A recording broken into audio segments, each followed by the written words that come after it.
episode of Ankle Pickers, a new show on fighting games. I'm Nathan. Sergio. Bill.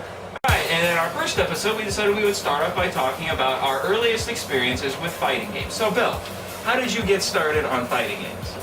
Well, actually, I started playing back in NES period. I don't know, it's something my stepbrother was good at, so I figured, hey, let's try to be as good as he is. So, What was the first game that you remember playing? First fighting game you remember playing? probably a game called Power Moves. What exactly was that? I've never heard of it until you told us about it. Most people probably don't even know what that is. Hell, it's before, since I played it, there was maybe 8 characters at best. A rather bare bones set game, but I mean, good for its time, I guess. Anything was good for Super Nintendo. Yeah, but still. But what was it about? Do you remember what the characters were? What the setup was? You know, they were rather generic, but that's just a lot of old fighting games. Like generic karate guy, generic ninja? Pretty much, yeah. Oh my god, do you guys remember that DC fighting game for Super Nintendo? I did play that one a little bit. It had, what, 6 characters? Oh my It god. was what? Flash, Superman, Green Arrow, Dark You know, Side. I never heard of that game Cheetah. until after I played Injustice, and then everybody was losing their shit over it because it was so bad, but it really didn't seem that bad. I mean, It's an old game that just hasn't aged well, I would say. Yeah. Yeah. What about you, Sergio? oh man, I think the very first fighting game I played was Street Fighter 2. It's like, I was like 6 years old, and we were on a trip to Mexico to visit my grandmother, and me and my cousin went to the market, the little market there, to pick up tortillas for lunch.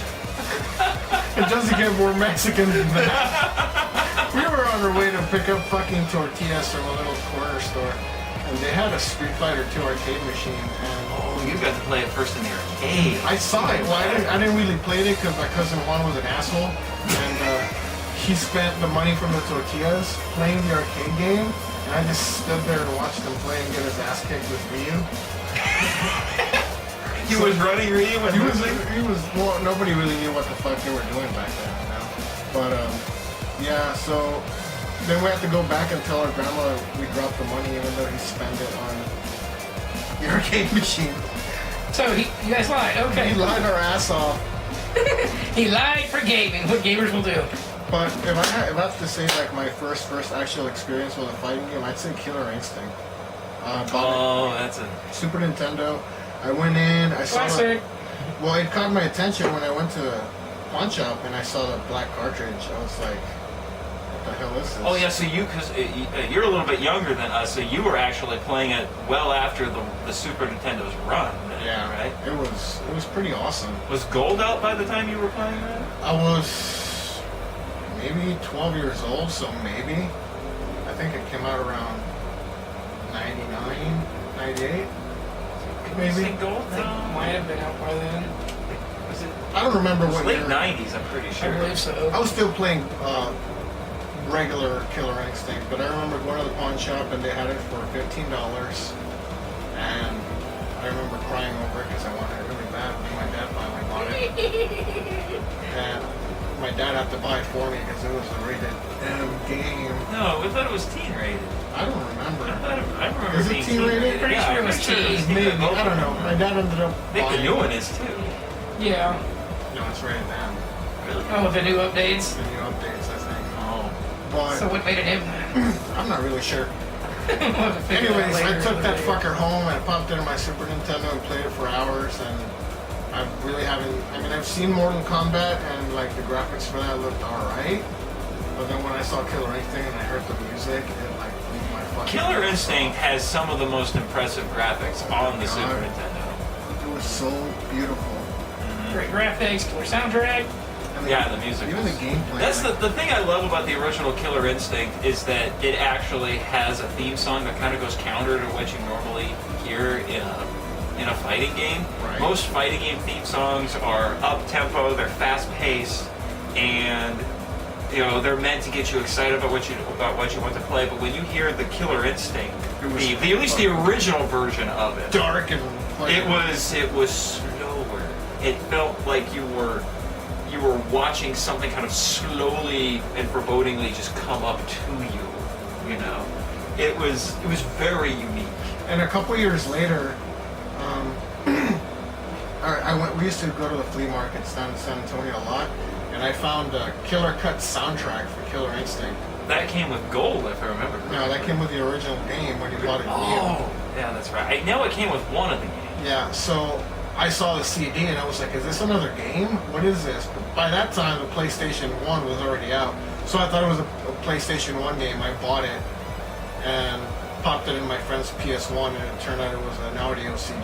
And I shit you not, I listened to that for like the past 6 months on my CD player on the way to school. Every morning. It was so good. Yeah. Which is something that I have to give credit for the new game, because they released a physical copy like 2 weeks ago, and it came with a soundtrack. Oh, really? Yeah, it comes with the original soundtrack for all the new music for the game, which I think is All done by Cell Dweller, if I remember very correctly. good stuff, man. Very good stuff. Yeah. What about you, Nathan? The first time I can remember playing a fighting game, it was also Street Fighter 2, but it was not in the arcade. This was back when Walmart would actually, well, not just Walmart, but a lot of retail stores would actually have consoles set up for everyone to come in and play. Now, some of them had, the really annoying ones were the ones that had timers, so it would bug out after 5 minutes and reset itself. But the really cool ones were the ones where you could keep playing as long as you wanted.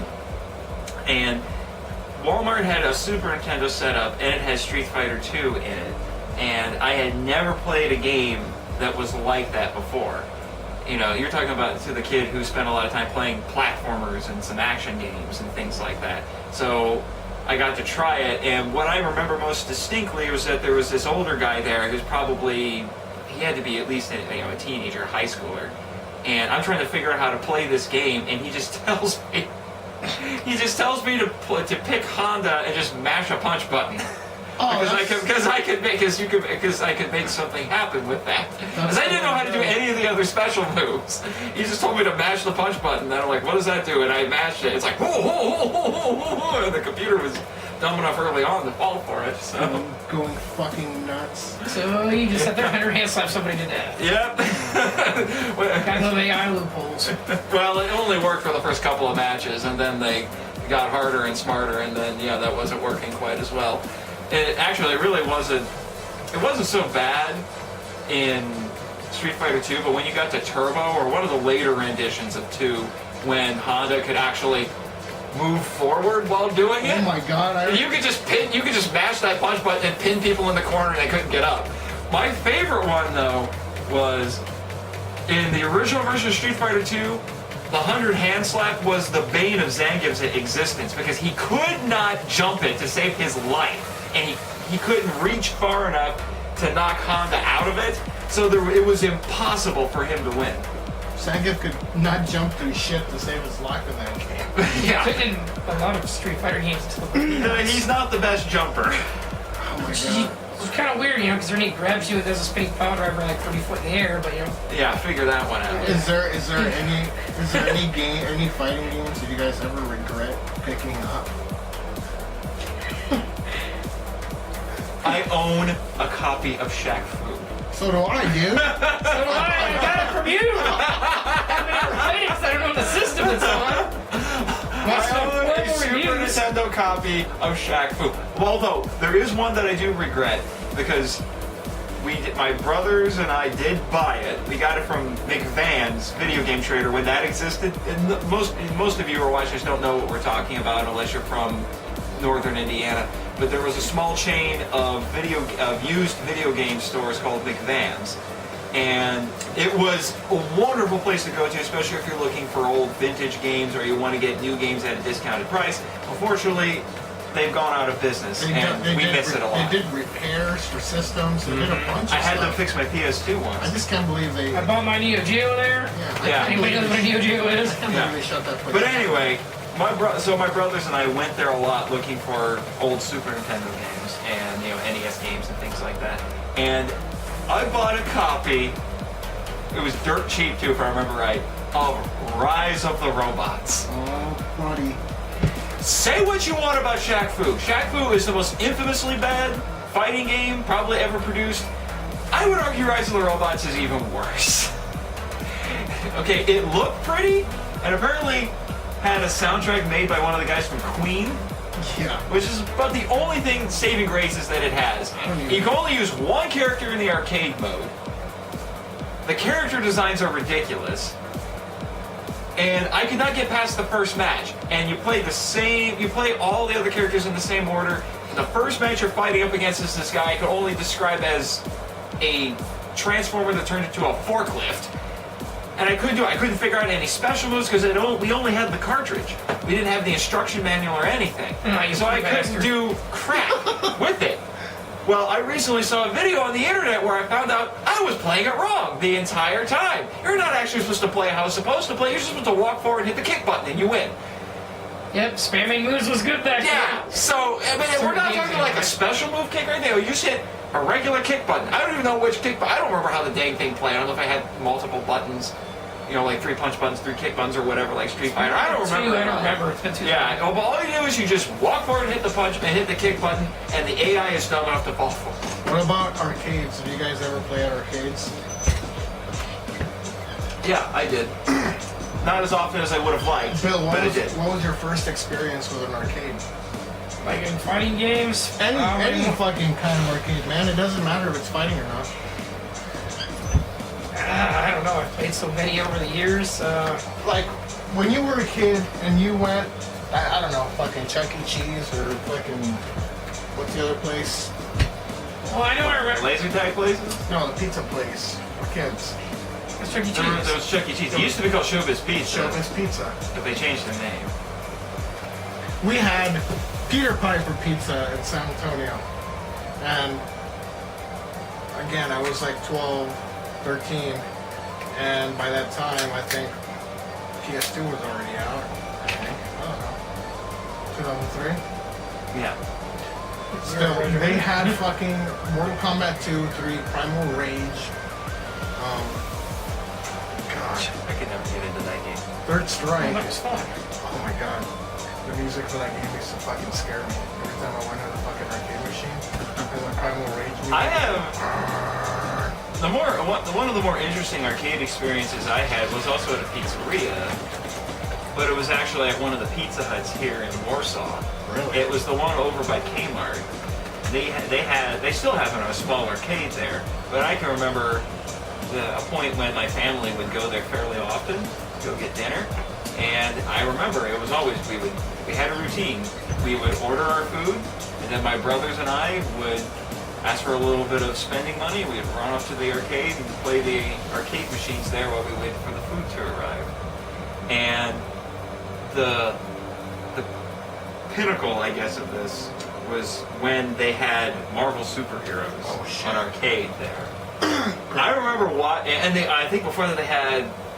It was one of the later versions of Street Fighter 2. It's the one with that, like that really close-up image of Ryu going like this, with like the lightning bolts and stuff like that. And I remember watching that and thinking, oh my gosh, this is the coolest thing I've ever seen. As a kid, by that fucking point, everybody knew who Ryu was. Well, yeah, or Ryu. Yeah, Ryu. If you pronounce They it wrong, couldn't even say it right in the movie, the Van Damme movie. Right. But by that point, okay, as a kid, what do you like? You like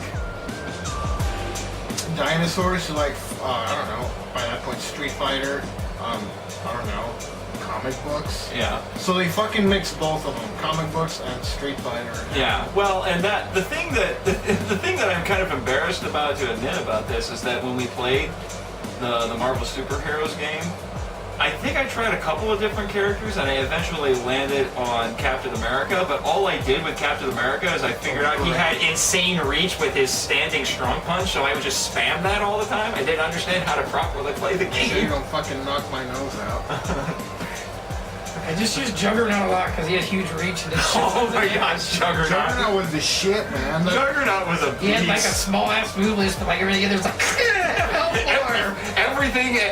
Juggernaut didn't have very many moves, but everything he did was devastating. The head crush was like half a health bar more of it hit you. I have a thing. Juggernaut punch! I always had a thing for bad guys, dude. Like, okay, Street Fighter, I played with Bison and I played with always with Bison and Vega, even though I didn't know how to fucking use them. But in that game, there was Blackheart for me. Oh, Blackheart.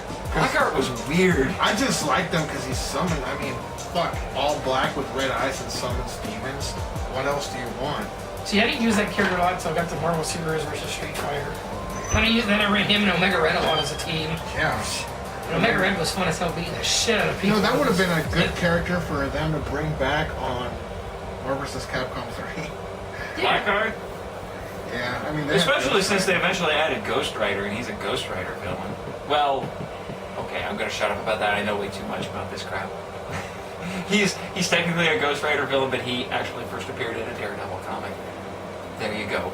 In case you wanted a little bit of comic book trivia today. Well, you got it if you want it. You guys ever got really into Mortal Kombat? Not when I was younger. When in the 90s. Did your mom spank you for trying to No. This is the devil, you kill people. I did that. But in the 90s, at least in the United States, over in Japan it was either Capcom or SNK. In the United States it was Street Fighter or Mortal Kombat. Those were the two camps. I was firmly in the Still Street that today. Fighter. In a way. I was firmly in the Street Fighter camp. I didn't enjoy the gimmickiness and the ultra-violence of Mortal Kombat. I didn't think it played as nicely as Street Fighter did. I don't think, at least me at that point when I was younger, I really didn't give a shit about gameplay. It was all about gore and fatalities. Yeah, that was my big problem. Is it still fun to play? That's all I give two craps. I just remember one time I went to an arcade that was actually at believe it or not, there's a Jellystone Park around here. And I just remember this one guy was playing, I can't remember if it was Mortal Kombat 1 or 2, and I realized it was only the first match, but I just remember all he did was he had Scorpion or something, maybe the Sub-Zero. Might have been Sub-Zero because he ripped the guy's head off. But he just walked up to Sub-Zero. Yeah, he just walked up to a character and just kind of like poop, poop, poop, poop, poop, poop, poop, poop, poop, poop, a couple of times, and beat the first opponent, ripped his spine out, and he was done. I thought, yeah, that's it. Zero. That's it? That's all you need? That's all to Mortal Kombat? What else do you want? You just fucking killed a guy, okay, first of all... No, I mean, like, he didn't do special moves or anything, he just walked up, just went like... Okay, look... Like, he hit the punch button repeatedly, and that was it. When I went to fucking Peter Piper Pizza... That place sounds so fucking dumb. When I went to that Peter Piper picked a peck of... When I went to pizzas? When I went to that pizza place, and I saw people play MK2 and 3... it was always 17, 18-year-olds, and I was the younger guy just watching them play. But I mean, you gotta think about it. So you throw in 50 cents to play, you're playing the fucking arcade ladder, and then all of a sudden some asshole shows up, puts in 50 cents, kicks your ass, takes your money, and then fatalities your ass. What else do you want? Maybe he can pants you when he's done. You know, he just gave you a big little finger, but anyway. Get out of the arcade, like, get out of here! Go crying back to your parents for more money. Yeah, it really sucked when you knew you were like, clear to Shao Kahn and that freaking happened. Jesus, man. I mean, like, damn, I just fought a half an hour to get here, and somebody's like, fuck you. Go back to the beginning, even if you did win. That's gotta suck, dude. I'm just saying. I think the fondest arcade memories I have actually was there used to be an arcade at the Glenbrook Mall in Fort Wayne, and it was called Tilt. And they had a Marvel vs. Capcom 2 arcade machine. And I remember at that time, that was the only way you could play the game. Yeah. And that was the only arcade that I knew of that had the machine. So my friends and I, my brothers and some of my friends and I would go there a heck of a lot. And the thing, we knew it had to be special because it cost 50 cents to play instead of not a quarter. 25. Not a quarter. You needed 2 quarters. Holy crap, you needed 2 quarters. And Mom, can I have $1? Like, for what? Marvel vs. Capcom 2? I already gave you $1. Go play the other games. And it was also really fun because that was one of the first times I can remember actually completing a fighting game in the arcade. Was on Marvel vs. Capcom 2. And I remember the team I had. I remember how I did it. Now, mind you, Abyss in that game is nothing compared to previous bosses in the series. Bill, what was the first arcade game you beat? Like, I mean, I'm not saying, because it takes at least more than $1. The first arcade game that I remember beating probably would have been X-Men. X-Men arcade? Yep. fucking awesome. I remember back in second grade, actually, I wrote a small story in second grade about even playing that game. That's so Because awesome. every Wednesday I would hang out with my dad, since I come from a divorced family, and I would go to Tokens and Tickets, which was our local arcade, and I would just hang out there for 3 or 4 hours and play games with my old man. Fuck yeah, dude. Did you play on one of the larger machines where you didn't have to pick a character? It's just like each It was joystick was assigned. to a It character? was still a 4-player one, but I have played on the 6-player ones. It was the dual-sided. Oh yeah, it was like 2 or 3 screens put together, and it had like it was instead of two. picking a character, it was each joystick and buttons was assigned to a character, so you had to put your quarters in that specific slot. Which that arcade machine was really cool in a lot of ways, but then if you were certain people, like the ones on the end, then it just kind of sucked because the screen's like 5 foot wide, and you're like clear here on a corner, and you just gotta look like a douche over there, like, and you can't really see over there. So then some dude's bombarding you, fucking you over, and like, Yeah. I played a Simpsons arcade machine that was kind of like Oh that. man. I think yeah. Another great Konami game. Back when Konami actually, gave a shit. But anyway, that's another topic entirely. But yeah, that was another fun game. Homer was by far my favorite character. And why the hell are we not even talking about fighting games now? I don't know. Well, those are kind of. Hey, who gives a shit? Those are kind of close. You punch people. That's all that matters. Yeah. Well, Homer that's a kinda beat 'em swung his up arms or a around and- brawler or something like that. It's kind of like the cousin of the fighting game. You know one arcade game I never played the arcade machine, and it's like Final Fight. I never played Final Fight, and I've never seen a Final Fight arcade machine. I did. They used to have one at Big Lots. Yeah. When Big Lots were still around. I Never played seen that. one. And it glitched when I got clear to the last stage. I got stuck on a fucking column near the last end, so I had to wait for the timer to run out and kill me so I could put my quarter back in and respawn to finish the fucking game. And hey, here, I'm sucked. going to do a magic transition and combine all of these. Did you guys enjoy it when the Final Fight characters started showing up in Capcom fighting games? Oh man. Although it was mostly in Street Fighter, but the thing that never made sense is why there are 3 Final Fight games. Kind of a phony title is, a misleading title. Final Fight 3, but anyway. Who is the character who's in all 3 of them? Haggard. Who never shows up in a Street Fighter game? Haggard. Everyone else shows up in a Capcom fighting game, except for Haggard. Hey, And then they finally put him in MVC 3, Yeah, we got but him that's there. the only time he's ever been in one. Which is, hey, at least we're all glad we got him. But I just throw him in Street Fighter 5 and then kick Zangief's ass. But hey, And they could give him a whole other moveset. I think one of the excuses Capcom gave was that they thought he played too much like Zangief. and Zangief doesn't do us level. He doesn't do the Final Time Buster anyway. Yeah, now, but then so. Zangief isn't in Marvel vs. Capcom 3, and they gave Haggard a moveset that is not exactly like Zangief. I liked the way you played in MVC 3. I did too. It was fun. Oh, He yeah, was a little overmatched compared to some of the Well, that's because undermatched, I should that's because say. he was a grappler, and those games still tend to be a lot of about projectiles. Three isn't as bad about overwhelming you with having an overwhelming amount of projectile characters. 2 was the one that was like, you had a projectile character, you're just gonna win. If you were Iceman, then all laser shit didn't do crap to you. Which Oh yeah, I didn't get that. It was only the energy beam based projectiles that he could block and take no chip damage. If you used other kinds of Yeah, if you used War projectiles, Machine, you fucked him over because you shot missiles. Yeah. If you were Iron Man or Cable, then I don't understand that at all. Why didn't see what got him? Why? Damage, just fucking Why did Capcom bother to make little extra pieces of programming in this game that specifically said these projectiles do no block damage to Iceman, but these will? Why? So- Why didn't you just put everything? Make it one or the other. So it's like War one or the other. Machine and BB Hood was like the only thing that hurt him worth a shit, and everything else was like, does nothing because I'm blocked. Fuck you.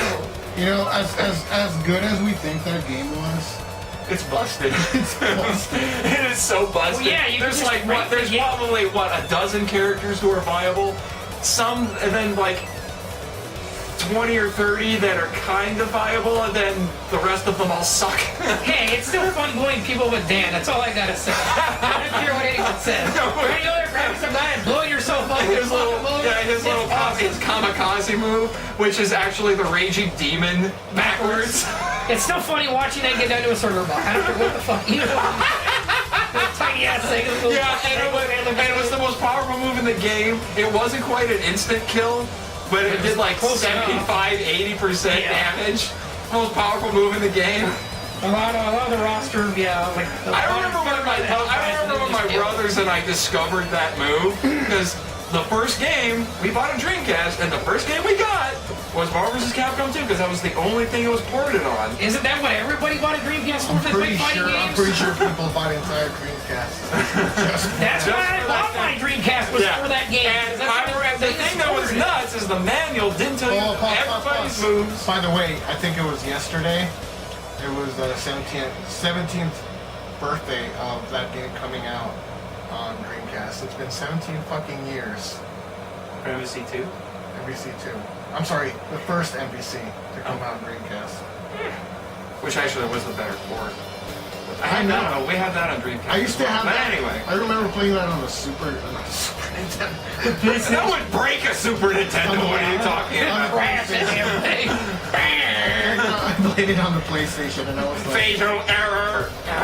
And it would like light on fire. I was like, the fuck is this? This ain't the same game I played in the arcade. On a PlayStation. And then the load times were killer, man.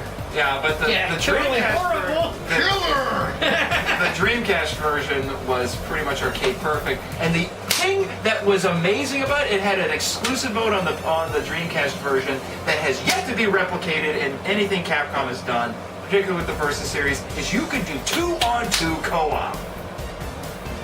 In that you could have 4 players, 2 on each team. What are you talking about? What about Street Fighter Cross Tekken? Okay, that they did that. They took them forever, but they finally did it again. But I don't understand why they can't do that on any of, like, on Marvel vs. Capcom 2 or on Marvel vs. Capcom 3. Why can't you have 6 people playing the game? Because eventually they made Marvel vs. Capcom where it was like, you pick 3 characters. I think Marvel vs. Capcom 2 highlighted the staple of having 3 characters and then having the other characters assist you, or you can call them off. Well, you could do that in the original Marvel vs. Capcom as well. It's just that when the other player, the partner player, wasn't using the character when that happened. Except I think when you did the thing where both characters would jump out at the same time. Bill, give me the phone. Crossovers. Give me the phone, Bill. I'm gonna call the captain of Capcom and ask him why they haven't done that yet. Oh, you want to call Ono? We're calling Ono, Nathan. What do you mean if you're gonna call a captain of Capcom, that's Captain Commando. Where the fuck did he go since Marvel vs. Capcom 2? Thanks, Capcom. You didn't include him in Marvel vs. Capcom 3, you douchebags. But anyway. They didn't put a lot of characters, but overall, yeah, I think in my opinion, I don't think Marvel vs. Capcom 3 was fun, but okay, that's the thing. Like, I don't know what to say, man, because it was better balanced than 2. MVC 2 was like everybody's like, oh my god, Marvel vs. Capcom 2, Marvel vs. Capcom 2. All it is like all the resprites from fucking other fighting crossover games in one big fucking. Pretty much what Capcom did is they just grabbed every character who had been in the previous entries in the series, threw them in there, grabbed a few other characters from other games, threw them in there, and then gave you 2 or 3 new ones, and boom, look, new game! Yeah, but that's what a lot of fighting games did. They all recycled that shit. But Capcom was pretty infamous for a while for recycling. SNK did the same damn thing. They did. For how many freaking years? Okay. Bill needs to go. Camera's already shut off once, so we're gonna wrap this up now. He's gotta go do a birthday party, so we've just been meandering around talking about. He's gotta get into his Barney gear, so we gotta. No, nobody wants to see me that over my birthday suit. Other than my wife. No, let's not go there. All right. Well, thank you very much for joining us on this first episode of Ankle Pickers. This has been Nate, Bill, Sergio, and maybe next time we can establish a little bit what we talk about. We just kind of jump fucking topics. But I had fun talking about fighting games, like always. We can fucking spend hours. Me and Bill spend hours sometimes. I just see him at the store and be like, hey, Bill. I want to talk about fucking Mortal Kombat. Street Fighter. Oh shit! Here we go. Hour and a half later. I gotta go. Inside joke. Inside joke. You don't want to know, but anyway. Oh my god. All right. Again, thanks for joining us. See you next time. Bye. Bye.